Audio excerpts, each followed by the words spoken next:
Hello and welcome, as it is pretty much the end of the 6th day of July 2018, coming to you from a little over 18 and a half hours Eastern Time, or 6:39 p.m. Eastern. Like always, all decisions you make your own risk, own reward. I'm going to talk a lot amongst my strategy, considering I'm going to be going over the trades that have been made today. These, of course, are automated trades from orders. EMC2, a sell at 23 and a half, 23.49, and it's down to 21.51. I would consider this a neutral rally, not a bear market rally, a neutral market rally. Definitely not a bull market rally. As far as stages in reverting this trend, stage 1, band flattened out, has been that way for several days. So stage 2 of establishing resistance and coming back to the band is pretty much in place, at least not too far further to come back to. You look at where it came 2054, 2042, even down to 2020, not the show, not the eyesight, but the price target if we're going to have some sort of correction. But how is this move going to play? Question mark, and I don't know the answer to that. If I knew it was going to be all rosies and dandelions and everything's going to be great, I probably would have sold everything here and it's going to be great, so I'd buy it all back now, or where I know the bottom is. Obviously I don't, which is the whole point of it. But I do know when these markets go, they can go up pretty good, pretty fast. And we can see that on the April Fool's rally here, it had the situation where it had its first move occur on April 1st up to the 3200, retraced back to 23, and then rally in a handful of days up to 45. So there's an opportunity where the price doubled. And as far as a buy low, sell high strategy, situations of the like in here are very profitable, because the question is how many sell orders and how many buy orders on the way back were you able to get for if you have a sell order here, say you sold here, and then you sold again here. Well, the original one you can maybe buy back somewhere here. This one you might buy back here. And this one, maybe you bought previously, but maybe you didn't buy that one. If not, you bought it probably here. And then if you, of course, had your buy orders, you could have maybe a sell order hit, buy order hit, sell order hit, buy order hit, sell order hit, sell order hit. A lot of fun within the market. And of course, that's just my strategy. Everything, of course, in your end is your own risk, own reward. But last year, when it really went off, it had a low of 854, dated late 2017, November, and then to run up to like 20,000. So when these things want to go, they can have tremendous moves. So it's not about trying for me to predict the coins and when they are going to happen, but be in position to take the best possible profits that I can by holding these coins. And whenever they're leg lowers, buy more. And whenever I get sell opportunities like I did here, I'll sell. And then if I get into situations where it just keeps selling, and I say I sell for a 20% move, where I sold at 23.50, so now I'm going to look to sell maybe at like 28 or 29. If I keep doing that, that doesn't make too much sense when it goes straight up. But what I can oftentimes do is, okay, if it's been going so wild, maybe I'll wait for a 50% increase rather than a 30%. Or if I calculate some intermediate or shorter term mathematics, it will automatically, if you're using stuff like Fibonacci calculations, adjust to the volatility, and then ensure that you get as much as you can for the uprises. And one of the ways is just ensuring that no matter where you are, you never sell out to the point that you always leave enough back. So if a market goes wild, you'll have more to sell. So EMC2, that was one of my first sell orders. The most of them are the ones that are the top leaders. Poly, I had a sell order in for, and it's priced at 62.23. So after coming up to the 18 average on June the 30th, It had then spent 5 days just hugging and showing strength amongst the 18 average of highs. Thus, now it has done the stage number 2 of established resistance after the band had most certainly flattened out. Current price again 62.69. My sell order came in at 64.99. So intraday that meant could have got higher, got up to 66. If I had 65.99, that would have worked. Sometimes it works, sometimes it doesn't. But overall, the strategy to me sure as heck always will. As far as doing that as overperforming the base markets on the long-term time frame.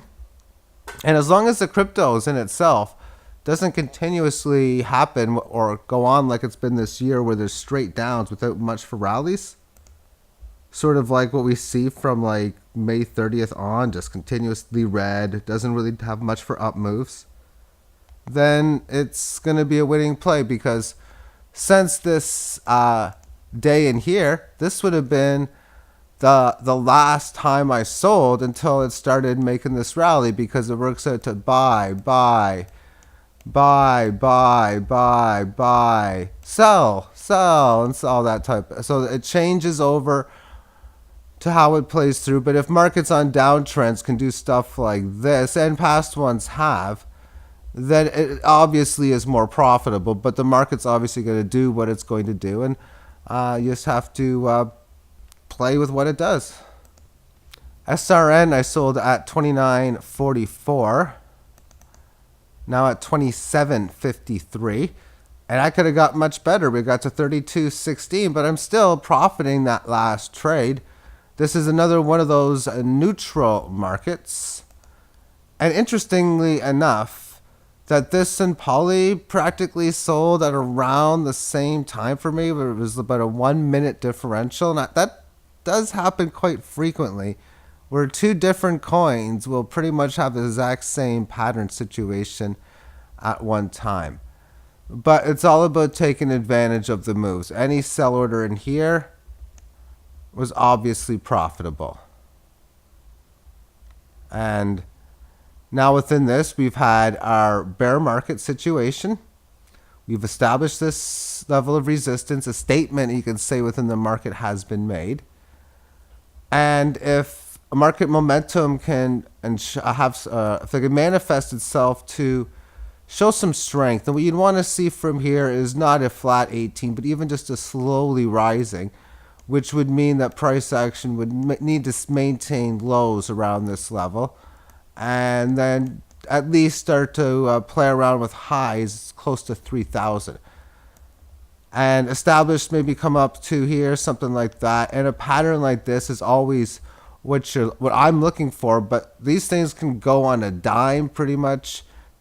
And that's why I'll just not care about looking for situations for when it's going to go up. Just when it goes up, be ready to to do what you need to do, which is sell for profit. And the easiest way to do that is to place sell orders and buy orders before the fact, so that if you happen to do stuff like go on vacation here, and this is lucky if this happens, and then you have your sell order hit, say, here and here, you have two orders in, and then you come back from vacation somewhere down here, and you realize, oh, I sold some 47, and I sold at 57, and it happens to be back at 29. In fact, you would have noticed maybe a buy order hit down here as well, too.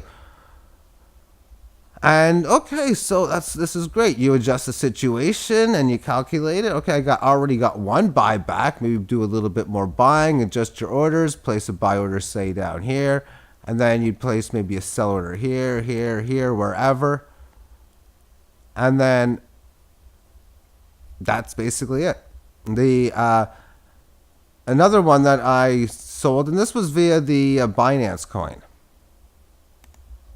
but I don't really think I need to show it. That is that of Zen. It's having a nice little move as well, as it is in at 003, so we'll call it the 300 handle. On the single hour time frame, this is just wild movements. And you know what? Now that I'm at it, I might as well take a look to see what this looks like on the Bittrex exchange versus the Binance one.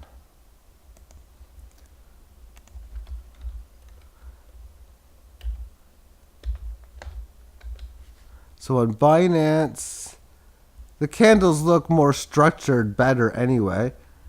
But it had a huge move up to 3,100 from a 2,700 level. That's a differential of about 4 basis points. So that's about 16% of a move that just happens just out of the blue. It was a flat 18. It's really making this is the second, third, fourth, fifth day that it's got up to this area.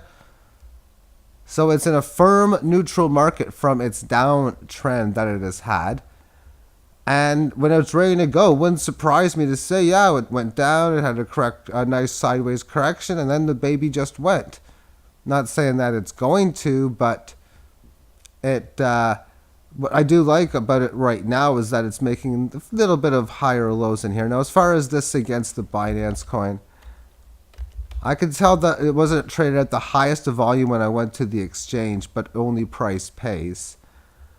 And when you see a situation of a market price going just from late May, going from over 3 units to a little over 1 or a 3x move in a month's time, and since this point, it's up now around 40% from the low.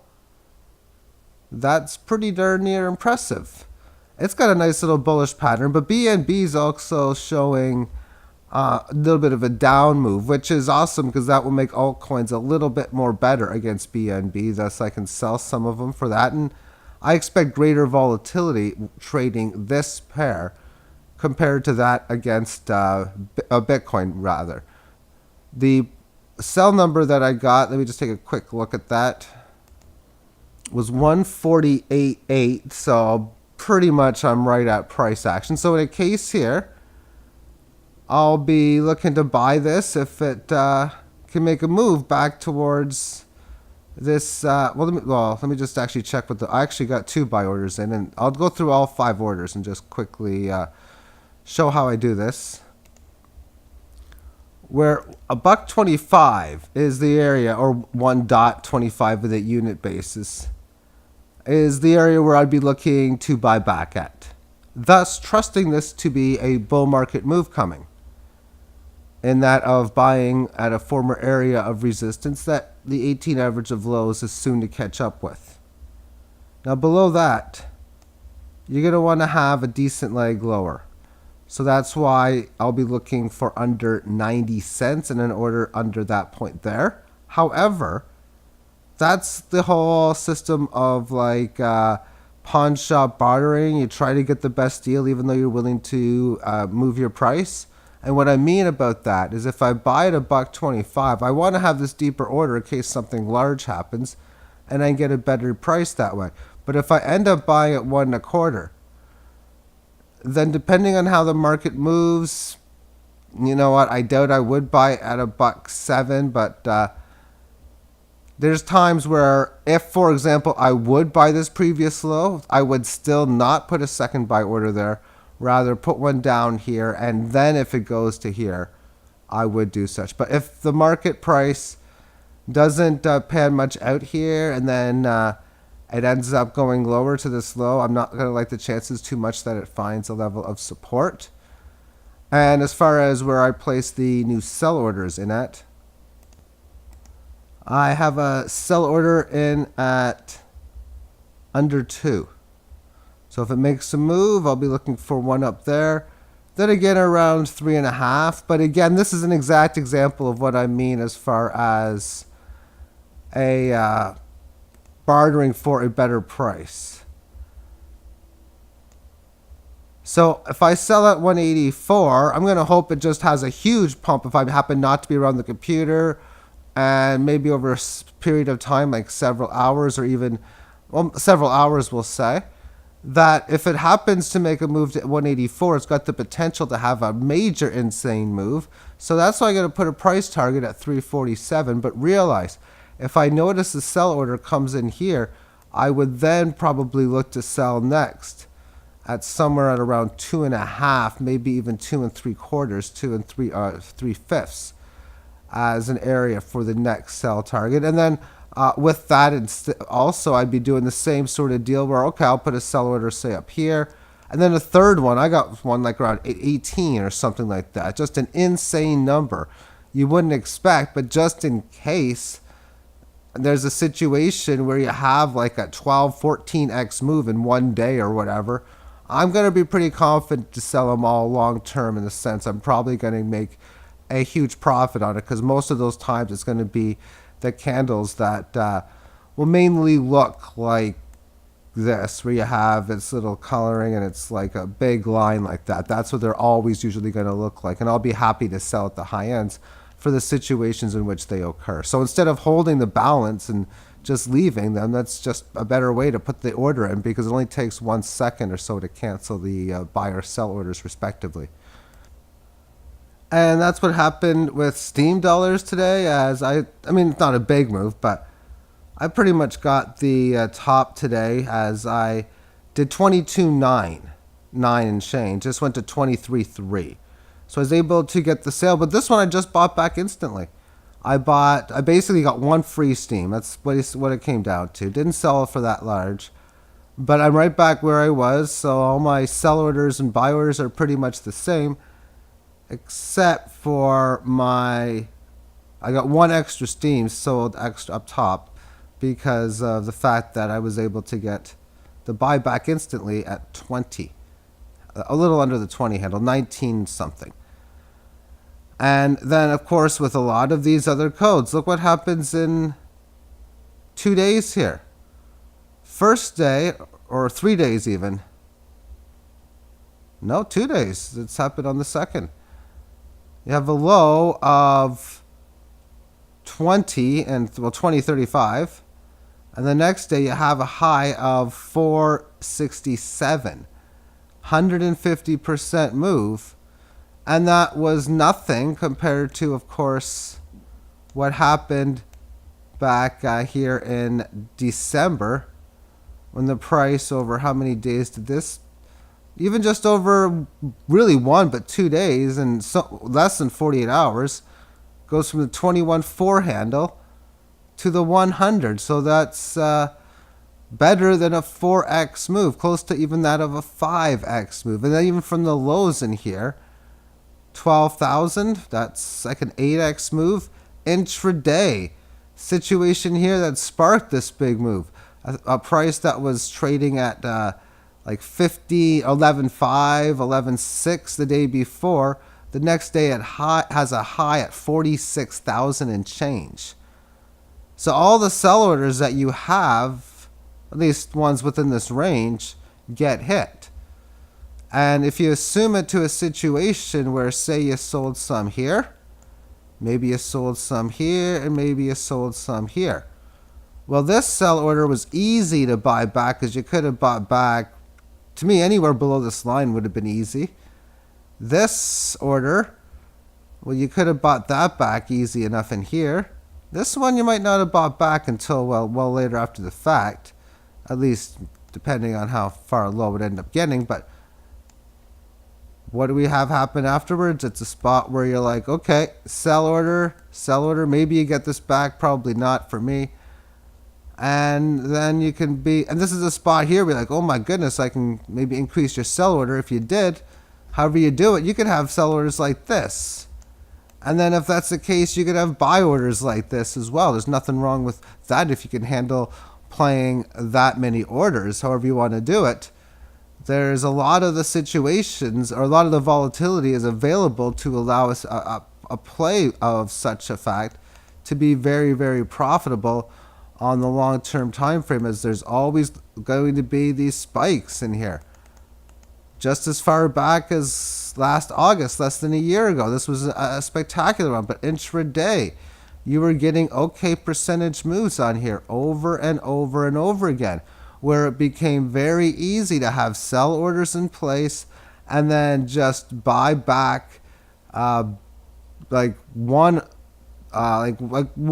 small amount. If you're, say, selling at 293, buying back at 260, That's 10%.